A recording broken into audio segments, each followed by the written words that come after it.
everybody, and welcome to today's Paige. I'm your host, Paige Kornblue.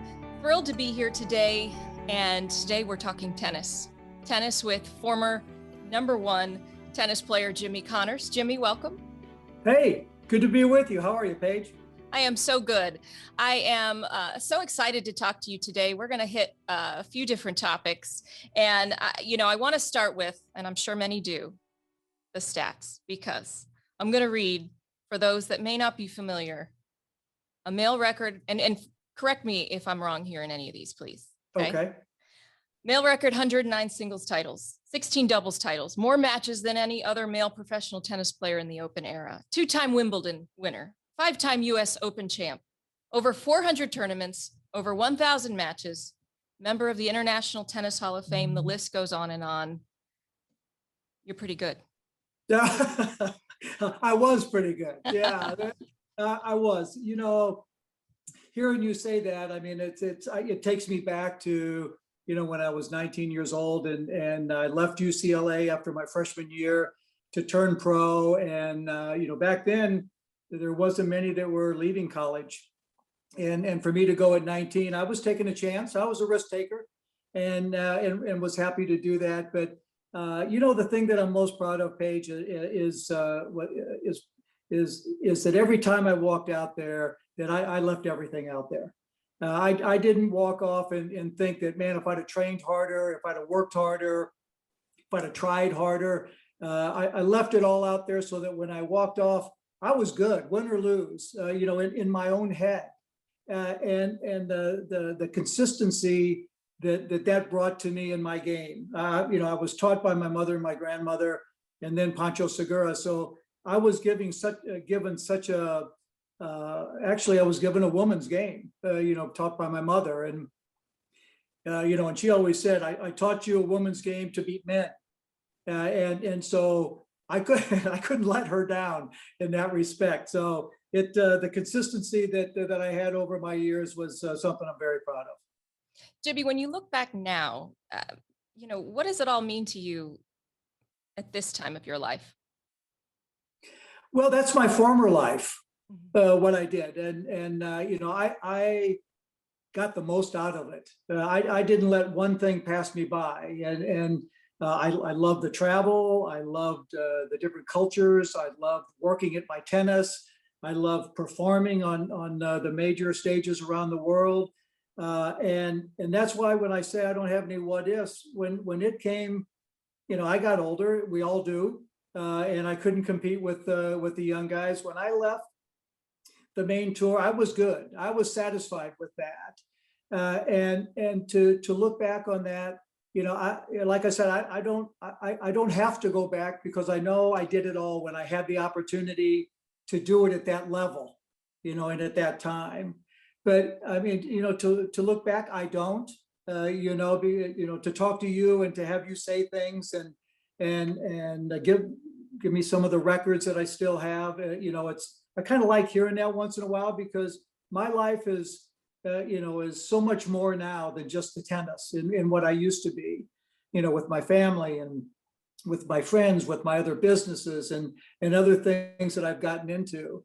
Not that I don't look back every day and appreciate what I was given, because what I was given at 3 or 4 years old by my mom and grandmother allowed me to have this life that I have today, and that is a constant appreciation and to them and to the life that they gave me. Let's talk about that now, because I was going to touch upon that later, but. What is life in the Jimmy Connors world now? What are some of the things you're up to? Well, I'm a worker. I like getting up and getting going, and whether it's in business, whether I'm trying to get connected and doing some other things, whether it's in tennis or outside of tennis, whether it's looking after my family, doing things with my family, my friends. Life changes as you get older, and priorities that were once there, even though they're still important, are not really the priorities that I used to have. And my family sacrificed way too much for me to continue to play until I was really 50, because when I was 40, 41, I played the main tour, and then I started a senior tour through the 1990s. It became quite successful with all my buddies that I grew up playing with, and so I really played until I was 50, but with that I also put my body through some through some bad stuff, but that's all part of it, but to still be able to do things and to use my brain, and maybe I didn't use my brain as much then as I do now, because tennis was a reaction for me, and playing that way, it was more it came more natural, I should say. But now to be able to do other things that I wasn't used to doing then, to have tried to be successful at that, just like I was in my tennis, that's a pretty high bar for me to set for myself. But still, it's fun to work at and get to every day. You mentioned your reaction. A lot of people know your emotions from back then. But what were some of the things? You said that with a smile, Paige, a big smile. Yeah, just a few emotions. But what were some of the, I guess, your work ethic, discipline? You were quite a fighter. What were the things that got you through it and probably just benefited your game, in your opinion, so strongly? You used the one word that I still live by, and that's discipline. I was given that from a very young age, and my grandfather was a boxer, and that's how he trained me. He trained me as a boxer, and certainly the discipline, came from my upbringing, from the way I trained and the way I worked at my tennis. I was never one to hang around the tennis for 4 or 5 hours every day. I would work hard and do the right thing. For me, for 45 minutes or an hour, I got more out of that 45 minutes or an hour than a lot of guys got out of 4 or 5 hours. And that's nothing against anybody. That's just my, the way I went about it. And I think that's why I was able to last so long, because I never really burnt myself out. Every time I went to the courts, I was excited. I was thrilled. I wanted to get to it and try to get better and to learn more. But my life at that time, I mean, the most important thing to me at that time, when being brought up in a tennis family, was, once I turned pro, I didn't want to disappoint anybody. Pancho Segura, gave me more than just tennis. My mother and grandmother gave me more than just tennis. They invested their time in me, and that it was more heartfelt. That for what they gave me, wasn't about money, and it wasn't about anything else except trying to make me what I could become and be the best I could be. So that discipline, it stuck with me through throughout the course of my whole career, and even probably even more so now, because it would be so easy for me to sit back and sit on the couch and not do anything, and not want to say, oh, I've done it all, but I haven't done it all. I mean, there's so much that is changing for me every day, and whether it's my family, my friends, my business, whatever that entails, it gives me a good reason every day to get up and get going. That first breath I take is the best breath of the day, because it's this is a fun life. My grandmother always says you can work the first half of your life and enjoy the second half, or work the second half and can play the first half. I like working, but to me, it's not work. It's fun, and the tennis. I never worked a day in my life with the tennis. I mean, I couldn't wait to get to the courts, but now it's it's fun to be into other things, involved in other things, and trying to be successful at that also. Yeah, then and now, some pretty good things. What would you say? You mentioned your mom, your grandma, your dad. Just talk about coaches through your life, Pancho. You've lost a few of them. I've lost some close people in my life. How have you handled that? I know they were such big players in your life, in your everyday, in your career. And you talk I've about lost them them so all. beautifully. Yeah. Yeah. My grandmother passed before she was around for all the hard work when I was growing up, and up until when I turned pro and things started to go good, she left us. So she got to see all the tough stuff and didn't get to see the good things that were to come. I lost my mom 14 years ago. I lost Pancho Segura. I think it's 4 years ago now. Pancho Gonzalez, who was also a very big influence in my career. One of the, to me, probably the greatest of all time, was so influential to me. It's been years and years since he's been gone.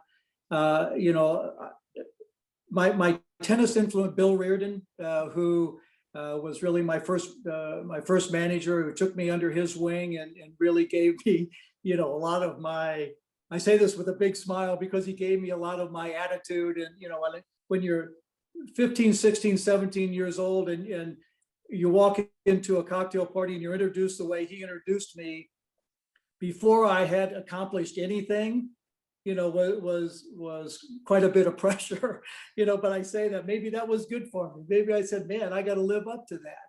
But I look back on my influences, Paige, and what they were able to instill in me. But it was all by accident.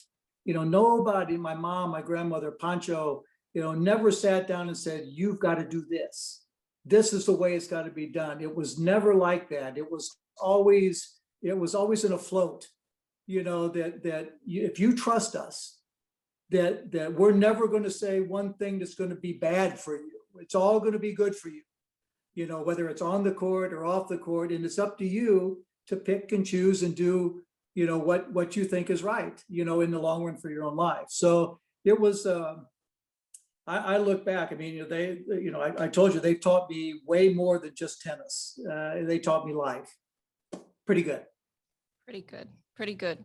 What would your advice be for parents these days? So many struggle with, wanting our children to excel in the classroom and then outside in sport, set aside those electronics, get back out there. But there's those challenges, right? Like so many sports, especially when they're younger, try this, or do you run with one, like in the tennis world? What do you advise for parents out there?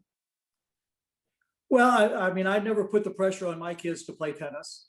They were around it. They knew what it was like. They knew about it. They have a game if they want to go and to enjoy it. But I never put that pressure on them. I think that was, going back to me, I was never pushed into the game. I wanted to be around it because I got to hang with my mom and my grandma, and eventually, it just grabbed me and sucked me in to where that's all I really wanted to do. But, there's not many kids with that attitude, nowadays. They have so many opportunities to do so much, whether it's I can play tennis and then I can go to soccer and then I want to go work on my computer and then I want to play video games. And then, I mean, there's so many other things for kids to do these days. I'm from the outside generation, come home from school and go outside and come home when it's dark and have dinner and do your homework. And to live my life like that. It's a different time now. And I guess my advice would be to, parents today have a tough job. There's no doubt about it. I mean, my kids are growing, they're 37 and 42. And, so I'm out of that, kids going to grade school and middle school and all that. So I'm really not really in tune for that. But I think, especially in the sports world, parents can be the ones who want it more than their kids sometimes. And that's a tough job for the kids to live up to.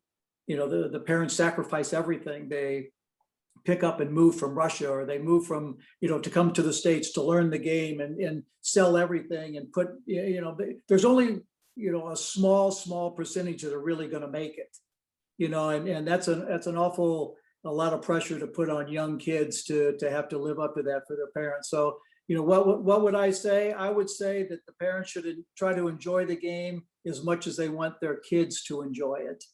And because if you don't really like it and you're forced into it, eventually it's going to wear you down, I think. So the first thing that I would say would be for the kids to go out to have fun, enjoy what they're doing. They want to get better. Of course, you're going to want to get better. That's in your nature. But once that, the pressure should come after you have put in the hard work, when you go and try to win tournaments and be the best player in the world. But up until that point in time, you should look at it differently. You've dabbled a little into your experience in parenthood, but tell me a little bit more about it. You have 2 grown children, Aubrey and Brett, and I know you do a lot of projects with them and of course a lot of family time with them as well. But tell me about parenthood for you then and now. Well, I mean, then back when Patty and I, when we got married, Brett came along quickly. And so I was on the road playing full time. And so, for the first 5 or 6 years, I was traveling with Patty and a baby and 14 suitcases and going, and trying to figure out a way to keep them happy and still try to win tennis tournaments. But my family is the one that sacrificed for me. They allowed me at that time. Even when Aubrey came along, Patty had to stay home, a new baby and a 6-year-old going to school, and to find a way to fit in and to make that work, where I was out on the road 3, 4, 5 months, sometimes on my own without them, and trying to worrying about how things are going at home with the family, and then trying to win matches too. I mean, that was a very difficult balance for the first couple of years for me. When I was playing tennis, I wished I was with my family. When I was with my family, I should have been playing tennis. So now I'm juggling, too many balls in the air. And so it was an adjustment, but, we got through it. and the older the kids got, the more that they were able to take their time away when they were in school to travel with me individually. So I would take Brett to tournaments sometimes, Aubrey to tournaments sometimes, and so we could have that time alone between us and kind of reconnect. But there was a time, Paige, when I would go home after being on the road, and kids have a schedule. They have this to do, their homework to do, have their dinner at this time, get to sleep. I felt like a visitor in my own home, and that's tough for a dad. And listen, I'm not used really to talking about my feelings like this, but you got that, that face that just wants me to just unload. How's that? Good. Go for it. But it was an interesting time. Now times have changed, and I can do things with my kids. They're old enough. I do a podcast with my son Brett, and have an opportunity to spend time with him. I get to do some things with Aubrey, and to where, hopefully she gets in and grabs on and wants to go further and to do more with that. So, I mean, there's a lot of other things that we can do now that they're older, that they can drag their dad along with them now. Right. Which is good, which is, they've got the ideas and they've got the thoughts. They know more about the technical world than I do, and NFTs and how to put things together and how to organize. And, my daughter worked for the Lakers, so she learned a lot there. My son works for Tennis Channel. He's learned a lot there. So what they learn, they can kind of, get me involved in also and bring me along now, which is kind of good. When I asked Aubrey about some of her highlights from childhood with you, I thought it was interesting. So many of us think of you with tennis, and she was mentioning the holidays and the ski trips, and some of the things that people probably don't think of Jimmy Connors doing, and those great memories. I get it. I understand that. I mean, my reputation, Paige, was I was all business. And around the tennis and once away from the tennis, I was a different guy. Nobody knows that, but you know what? That's fine. That private life was important to me. but going on boat trips and going on ski trips and being with my family, even though they were the ones out skiing with Patty. I couldn't take a chance. I'd take a fall, I break my leg or whatever, there goes my tennis. And, because I did play so long, I had to sacrifice all that.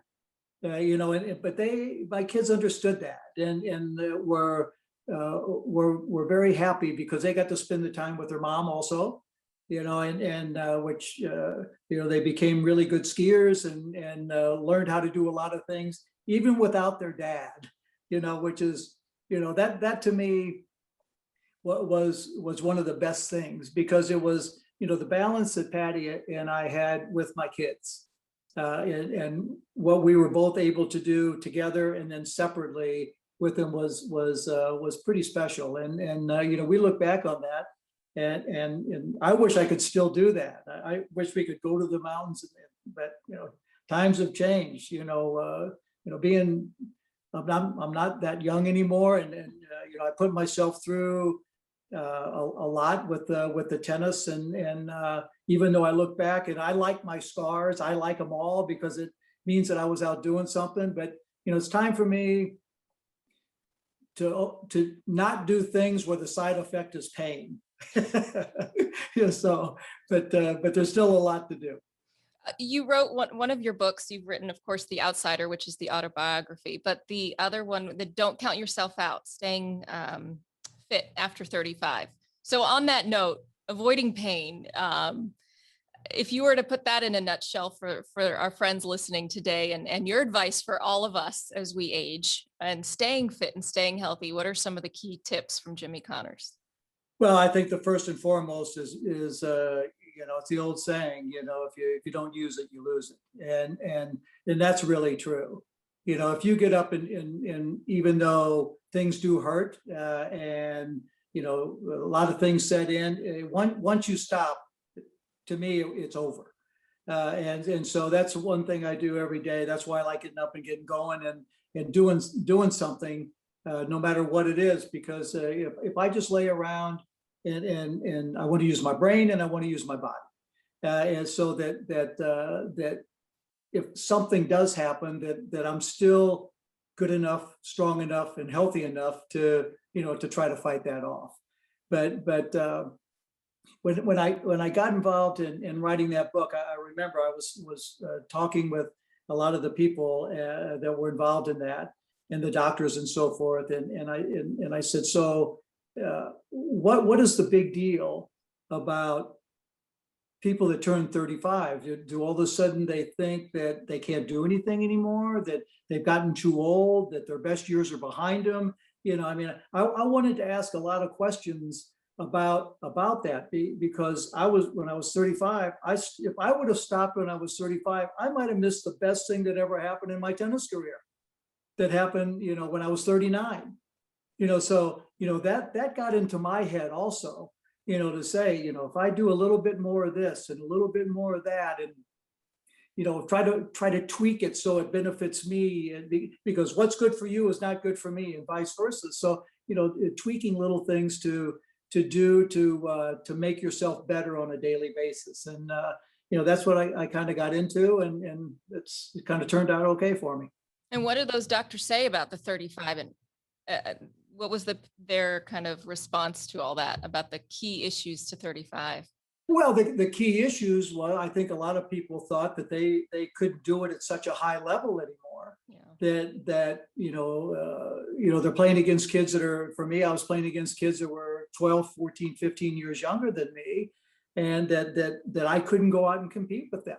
And that if that would ever have gotten in my head, then you're done anyway. If that would happen, but the feeling that 35 wasn't old, because if you go back years, once you got to 40, everybody goes, ooh, 35, you're 35, oh, you're almost 40, man, that's you're getting up there. You can't do this, you can't do that. Why not say, but you can still do this and you can still do that, with different ways of tweaking little exercises for you, or your mental, your health is one thing, which is the most important thing, but your mental health is just as, important for the outlook of what you think you can do. Your body will respond to your mind. It did to mine, to stay out there and push yourself. I mean, why was I able, or why is Nadal able, or why was Sampras able to play 5-hour matches, in 100-degree heat, with humidity against a guy who is just as good, if not better than you? What was that, that was able to push yourself to continue to do that and to be at such a high level? Your body is going to respond to this. If I said, oh man, I'm tired, I can't do that anymore, your body's going to shut down. Mine would have. I know. I've been through it. I know. And so, I was lucky to have been able to think and to walk out on a court when I played and said, I have nothing else to do for the rest of the day. This is what I want to do. This is where I want to be. I don't care if it's 1 hour or 5 or 6 hours. This is all I have to do. And so I was never feeling that I should be someplace else.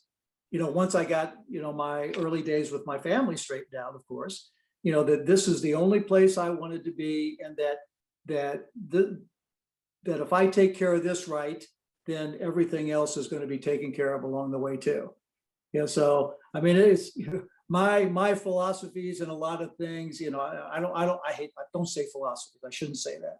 My ideas about a lot of my upbringing and the way I was brought up, and the way I played tennis and everything are my own.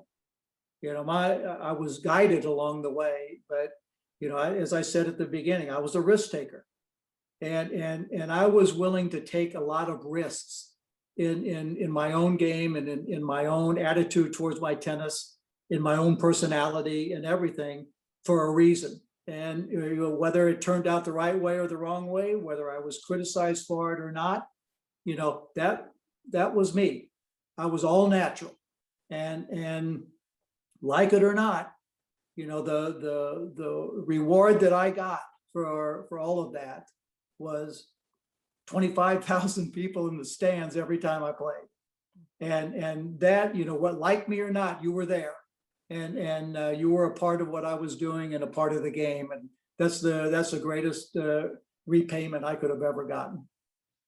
That makes me think of, my father was a longtime dentist here in Boca Raton, and he was on the courts at Boca, which we'll talk about here in a little bit, at the Boca Raton, every other day of his life. And he always said with dentistry, it was the applause. He just loved when folks appreciated the work he did. Yep. And I'm thinking, when you said that, that's a similar thought. And all of us journalists like myself, we love when someone appreciates our work, perhaps acts on it, helps a charity that we write about.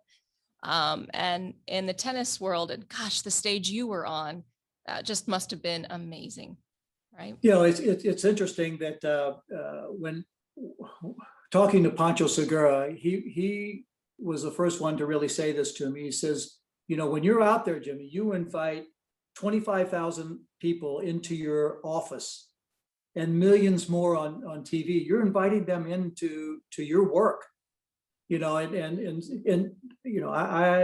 the reason I like tennis is because it was one-on-one. I love that. And I couldn't hide. Once I was out there, there was, it was all me. It was all about, me against my opponent.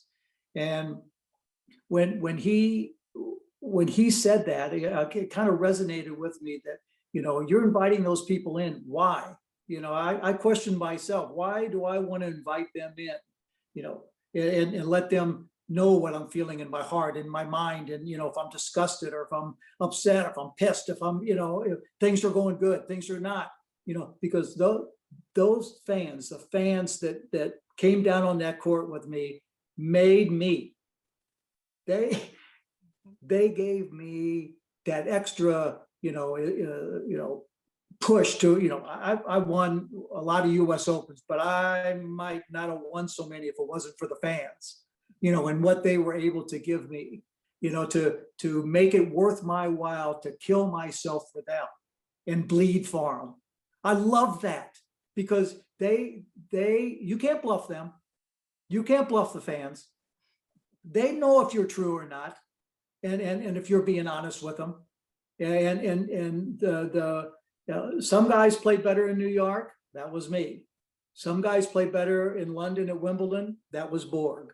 You know, different personalities. You know, he liked the tradition, the quiet, the grass courts. I like the concrete jungle. I like the planes flying over. I like the crazy New Yorkers, you know, and the noise and everything. So everybody's personality is different, but the fans, I look back at COVID and what's happened and playing tournaments without fans. I do my podcast with my son. He asked me, he says, "Dad, how would you have liked that?" And, I would not have given 1 inch less, to go out and play matches under those circumstances. But without the crowd just makes it so much more, so much better. And the fans, playing for them was the best. You mentioned COVID and kind of our world right now. So many people are talking about, quote, the decline of American tennis and where it stands now. We don't have someone in the top 20 in men. What are your thoughts on that? The explanation, I guess, to some of those. Well, I mean, they're talking about it because it's true. Yeah. The women's game is healthy. Serena and Venus, for everything that they have done over the past 20 years has been incredible. But things have happened.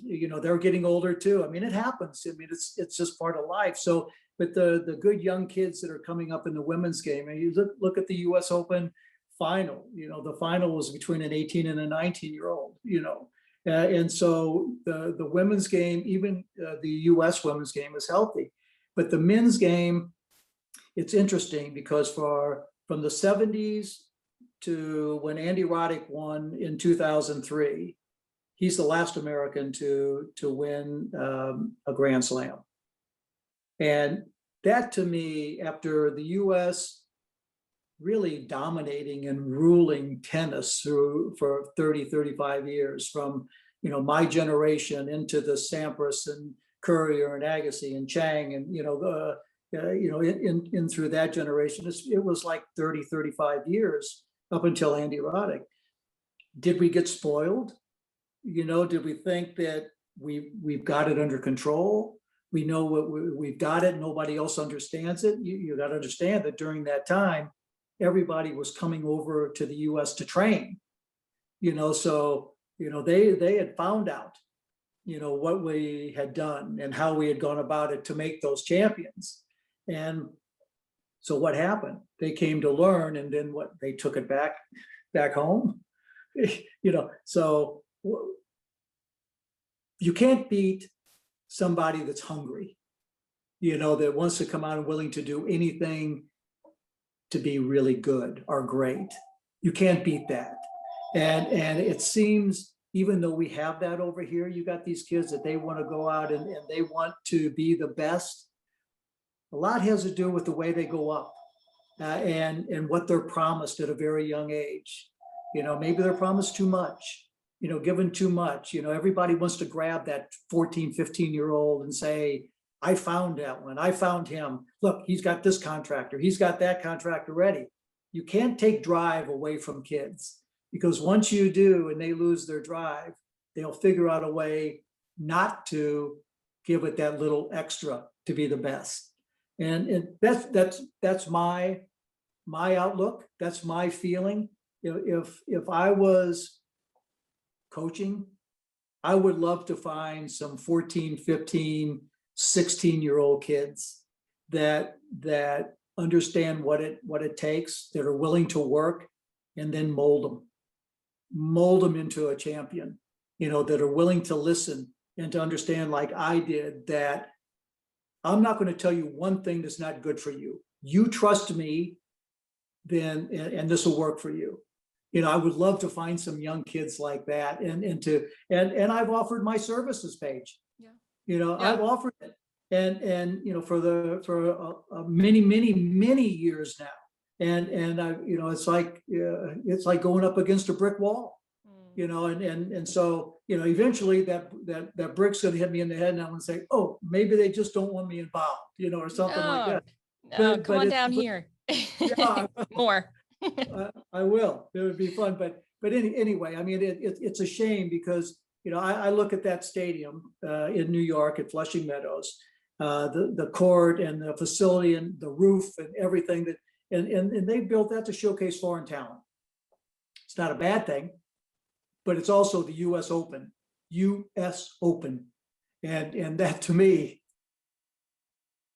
I would have rather have won the U.S. Open than any tournament in the world. And I proved that, so I mean, that's just my feeling, right or wrong. That's my feeling. Well, and Jimmy, you coached some big names, right? Maria Sharapova and Andy Roddick, one of our Boca guys here. He spent a lot of time here. What were some of the things you would, what were some of your biggest coaching, I guess, messages to them each time they got on that court? Yeah, I mean, it's difficult when I first went with Andy. It's difficult to go in and figure out what it takes for a U.S. Open champion, which he was, a major champion, and what he needs to become better, because obviously he's proved himself already. So the tweaks are very small, very tiny, and just to do little things that your opponents and the guys that you play against on a weekly basis are caught off guard with. So, we had quite a successful first 9 months or so, 9 or 10 months. And the way he played and the little tweaks, but I kept telling him that, you can't do that anymore because they're on to you. We got to do this and we got to do that. And that's difficult for a major champion sometimes to accept. The training of a guy who has kids as old, if not older than them. And why it worked for me and how and why I think it should work for them. Sometimes it's difficult to get across, and I was the same. I'm not saying this, that sometimes you're told and you put your hand up and you go, stop, I'm good. I know how to do that. When shouldn't do that. Should always listen. At least listen to whether it does you good or not. Yeah. Okay. Jimmy, what you talk about a time when you were hot. I mean, from the entertainment industry, the Sinatras, such a good time, lucky you, to all the athletes that were playing at that time in your day, in your heyday. Some pretty key matchups. Who would you say is your favorite rivalry of all? Well, I want to go back and just pick up what you first said, Paige. I had the best of it. Growing up when I did in the 70s and the 80s and the people I was lucky enough to meet. I moved to California when I was 15 out of a small town in Illinois and got, with Pancho Segura, his son Spencer is my age, who knew a lot of the kids in Hollywood. Dean Martin Jr., Desi Arnaz became, two of my best friends and growing up, and, I'm name dropping, but they're my friends, and able to spend time with a lot of the people in the music business and, sports. And I had the best of it all, meeting, when stars were stars. I'm going to get shit for that, but I'm sorry, okay. But that's just the way I feel. But growing up in sports, we were fighting at tennis back in the 70s for 5 lines on the front page. We were up against Joe Montana, Muhammad Ali, Wayne Gretzky, Pete Rose. I mean, Dan Marino. I mean, you go back and just yes, the big names. To the greatest of the greatest, in my opinion. These guys are great now too. Don't get me wrong, but I'm saying that from my standpoint, I had the best of it. So we were fighting. So what was it going to take for tennis back then, which was a country club sport, and a bunch of guys running around and ladies running around, in, their white clothing, white shorts, hitting a tennis ball back and forth. What was it going to take to get that 5 lines on the front page? So had to do something different. Something had to give, because it had been what it had been for a long time. But I came up with some guys who were crazy. Nastasi was crazy. Gerolaitis was crazy. Panada was the excitement and the personality and the character that these guys brought to not only tennis, but to their life. Mostly, if you look at it, back in those days, we were written about what we were doing off the court more than we were on the court. We were living in a time of, Gerolaitis at Studio 54 before he plays the semifinals of the U.S. Open, and things that happened back then, which were amazing. The outside interest, and then the people that started to identify with us, and who came to watch us play. The blue collar worker. Somebody told me the other day. He says, "Jesus, Jimmy," he says, I remember when you were playing, a guy drove up in his concrete mixer and got out and came to watch you play. That was my crowd, and that's what made tennis. That made tennis. If we would have lost out on those fans, that fan would have been a different way. But that's why I say, Paige, the fans made it. They made the whole thing for me, and what they were able to give. And hopefully, because it's a ticket. You're spending your money to come watch us play tennis. Like your football, baseball, basketball. You're spending your money. You want to walk out of there talking about what you just saw. And some guys like just the ball going back and forth. That's fine. But other fans wanted to see the battle, the attitude, the kill or be killed feeling that you had when you're out there, when you're one-on-one. And a lot of guys were, had fun giving it to them. I think as we exit this pandemic soon, I hope we get a lot of that energy back, right? Bring it back to the game and rally the troops. I think so. But we're going to go back to what we just talked about. I think if we had a great American player, men's player that was out there every week and contending, to win these tournaments, U.S. Opens and Wimbledons and the major tournaments around the world, I think that would be something extra special, and give even though there are so many great players out there now, and the young players today are starting to prove that, with Medvedev beating Djokovic in the finals of the U.S. Open to win his first major. These young guys are starting to come to the forefront. If we had a great American, in my opinion, that would just give it that little extra kick and be something special. So in a moment, Jimmy's going to take us to South Florida, talk a little bit about a big upcoming fantasy camp with Jimmy Connors at the Boca Raton. And I do want to mention this episode is brought to you by the Boca Raton, Florida's iconic independent luxury resort, celebrating a new golden era, an oceanfront and harborside 5-hotel resort property in the heart of downtown Boca Raton.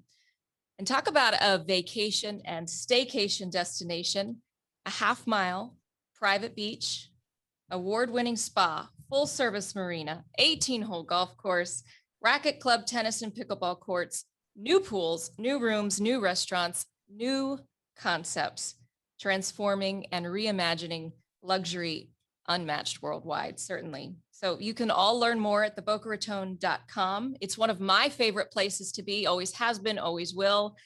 And Jimmy, probably safe to say one of yours. You're a regular too when you're able to get down to South Florida, aren't you? Yeah, what a place to hang, Paige. It's the history of it's now the Boca Raton, but the history of the hotel going back, I think it's got to be close to 100 years now.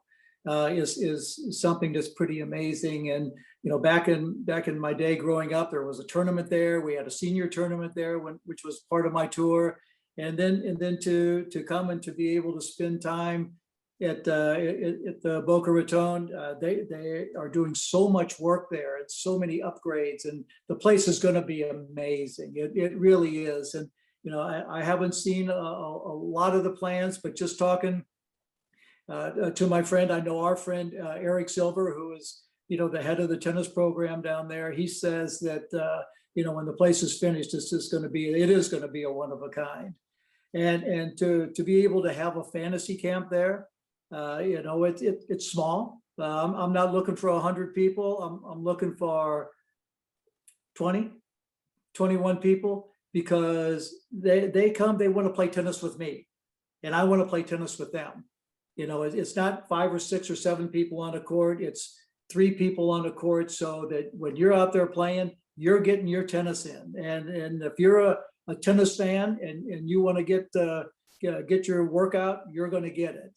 But to be able to spend some time down there with Eric, we've been friends for years and years, and hanging with him was always good fun. But the program that he has and the way he goes about it, and we've had a couple of fantasy camps over the years. COVID kind of interfered with that, but the kind of program that we have, which is mostly from him, because he's the one that has been out on the court and teaching the lessons and seeing how the students react and what they want, what they're looking for. But what we put together is something very special. From the tennis to the cocktail party to the dinner, and the hang. The hang is what's fun. I was going to say, and what makes it different. And so many times you get to probably play tennis or do an event or clinic, but this one's off the court as well, where you're enjoying a meal. That's the most fun for me. Hitting tennis. I love the hitting and to watch the students improve and to get a good sweat and to work hard. But sitting around and having a drink and hearing their thoughts and what they went through on the day and what they expect and what they're looking forward to and how they feel after playing that much tennis. And I got a few stories to tell. Sure. I could tell a few stories. One or two about some time. So it's fun. Such a great time. And what's neat, if some of the folks are listening to this after the event this year, it's something you often return to and try to make it annual. Of course, COVID, as you said, slowed it down, but it's something that has been a return event. Yeah, it's not just a one-time thing, and we would like to do. We got to get the first one going off the ground once first. again, yes. And I think once that happens, I think word of mouth will travel pretty good. We don't want to wear it out, so we have 2, maybe 3 a year, to make it so that you just don't think, well, I can call up and I can go to Connor's fantasy camp. It's a special. It's a very special 3-day weekend that I want the people who come to enjoy and have as much fun as we do. And I think that if you're a tennis fan, that's one thing. If you just want to hang, because not only the tennis and hanging with me, but you also have the spa, you have the golf, you can go to the beach, you can go to the great restaurants. You have so much to do just right there at the Boca Raton that you don't have to leave the grounds. You just stay and listen. You don't know where you're going to find me anyway. If I'm hanging, I come and sit down and have a dinner right next to me. We'll have more fun at dinner. But it's such a great place, and with the upgrades and everything, and hanging with Eric. For me, hanging with Eric, he's got more stories about his growing up and his past and his tennis and people he hung with and talking. I know him. You know him. We know him. I hung with him. Why I didn't see you there? So I mean. Oh man, he's on my short list for this podcast. Let me tell you, he's got a lifetime of stories, and he did want me to ask you about your golf game, Jimmy. He wanted me to ask you about that one. Oh boy. Well, I'm trying to get better. I am trying to get better, and I don't want to say I'm working at it, but I'm trying to spend a little time on what it takes for me to try to improve. I'm stuck in a rut right now, Paige, and if I'm not satisfied with that, and if I can pull myself out of that, then I can see, being a single digit is handicap is not bad, but I like to consistently be that. Whereas, instead of my dispersion is way too far apart. So I want to get better at that. Do you bring your wooden racket to all of these events? Wooden racket. Oh, the T2000 Paige. Come on, the steel racket. That I will bring. I still can bring that out and play with that a little bit. The people today, they see that racket and they look in awe because it's so small, so tiny. The sweet spot is like the size of a dime, and they look at that compared to the oversized rackets today, and they just shake their head. They say that's just unbelievable. But it's like I said, I had the best of it. I mean, to have played back in those times, would I have liked to have played today? Absolutely. The money's different, the equipment's different, training's different. Everything is gone probably to the next level. But to have been able to play when I did with the equipment, you had to know what you were doing. You had to know how to hit the ball in the middle of the racket, and what it took for you to move and to get in position to be able to do that. So I like that. But not to say I wouldn't like to be there today. Be fun. How did you handle all of the tough side of the game, and the drama, or yeah, we want to see you, Jimmy. Where's your face? We have you. Well, I'm sorry, Paige. No, you're good. There you are. Yeah. No, I was just going to say, I think just a couple more questions for you before we let you go. But so many people get frustrated and one day or another in this life. How did you handle the bad press or the drama or the things, the gossip, the things that were not important, I think, in the scheme of things, but, probably hit you that day? How'd you handle all that? Well, I go back to those who got me here, and you can handle that. You can cave in and let it affect you, or you can say, as long as they spelled your name right, you're okay. And that was kind of my attitude towards that, because I came out, I was different. My attitude was different. Tennis wasn't used to Jimmy Connors back then. They had never seen that. Yeah, and the way I played, my attitude towards that, and a lot of other things that came along with it, but tennis, I walked a very fine line, and I fell off. There's no doubt. I fell off that line. And maybe sometimes went a little too far. Sometimes I didn't go far enough, but I was always under the impression, and I was told that you can get by with just about anything if you win. I let that just about anything, kind of pass me by, Sure. but that's that was me. And like I said, I was all natural, and that's the way I felt when I went about things. I was out there fighting, my own battles. I didn't have a coach or a trainer or whoever, coming out and fighting my battles for me. I had to fight my own battles, like McEnroe did, like Nastase did, like Gerolaitis did, like we all did, and to let that affect you, and to that means somebody else won, and I didn't want to let anybody else win in what I was trying to do. I had in my mind what I wanted to do, and I was willing to, to take the bumps and grinds along the way. I'm glad we didn't have social media back then.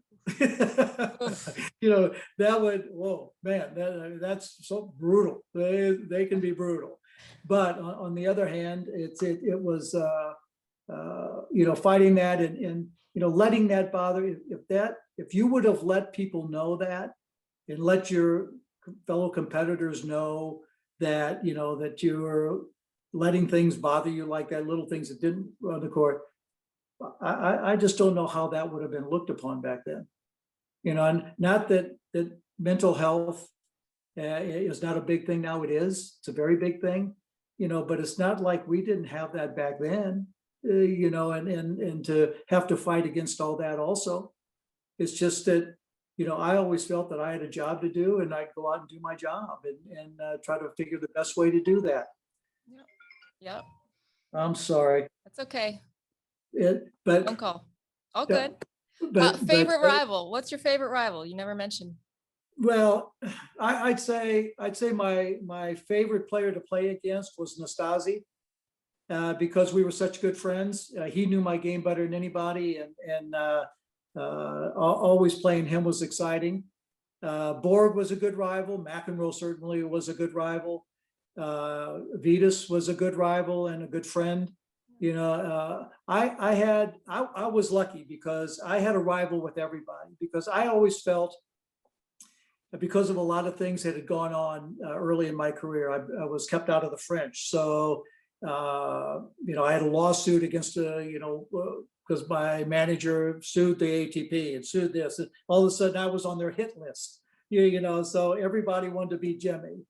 So I always felt that I had a rival with everybody because they would rather beat me than win the tournament. And so that was good for me because it lifted my game to another level every time I walked out there. So my favorite rivals, probably the ones that I mentioned, but I've got a lot of friends that even today, VJ Armitage is a buddy. We had some battles, many battles over the years. And so, I mean, it was an opportunity to go out there and show your stuff and against your guys, but also, wasn't bad with some of them to go have dinner too. What are your final messages, your final thoughts for folks out there, Jimmy? Well, my final thoughts are, life ain't bad. To be able to have a fantasy camp at the Boca Raton and to meet people and to be around people and still enjoy that atmosphere that I had grown up with since I've been 3-4 years old around the tennis, and to be able to live my life and have an opportunity to do other things and that maybe would never have been possible if I didn't play tennis. My whole life kind of stems around what I was good at from the very beginning, which was the tennis, and to still be able to do that a little bit and to make things happen. And also, like I say, life ain't bad. No. You just got to figure out the way that you can live your own life. And I've been pretty good at that. Not that I've been perfect at it, but I've been pretty good at it. It doesn't look like you've been bad at it either, Paige. It looks like you've handled it pretty well yourself. But that's probably my mess. I'm not a philosopher, and I don't like digging that deep and and all that. But to be here talking to you about a lot of things that happened in the past and things that are happening present and in the future, that's not so bad. Not so bad. So how do we connect with you more? I know you mentioned the podcast with Brett, Advantage Connors, right? That's one way. Yeah. Advantage. Twitter, you're pretty active on Twitter. Yeah, I'm not bad on Twitter, at Jimmy Connors on Twitter. And I got, I do a little Facebook, a little Instagram,